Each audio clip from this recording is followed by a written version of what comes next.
Dans Inception, le héros utilise une sorte de toupie pour différencier les rêves de la réalité. Si la toupie finit par tomber, alors il sait qu'il ne rêve pas. Par contre, si elle tourne éternellement, alors ça veut dire qu'il est dans une sorte de rêve lucide. Maintenant, est-ce qu'au regard de la littérature et des expériences menées sur les rêves lucides dans le domaine scientifique, on peut dire que ce totem tel qu'il est désigné dans l'œuvre de Christopher Nolan semble réaliste? La réponse est hélas non. Les rêveuses et rêveurs lucides ont bel et bien recours à des tests pour s'assurer d'être dans un rêve, mais ceux-ci doivent être basés sur des conclusions certaines afin de ne pas prendre le risque de passer à côté d'un rêve.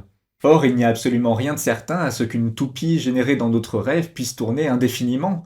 Notre cerveau est tout à fait capable de rêver d'une toupie qui finirait par chuter. Un bon test va se construire autour de quelque chose de difficile à générer par notre rêve, comme par exemple la stabilité d'une écriture, les textes et les horloges ayant tendance à changer d'affichage dès lors qu'on tourne la tête et qu'on y revient.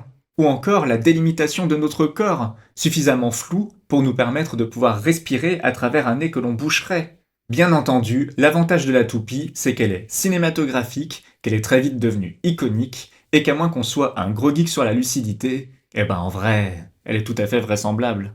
Et c'est tout ce que l'on doit attendre d'un film, auquel en plus on ne peut pas reprocher de ne pas avoir intéressé une grande partie de son public aux rêves lucides, moi-même ayant à l'époque commencé à me documenter sur leur sujet à la sortie d'Inception.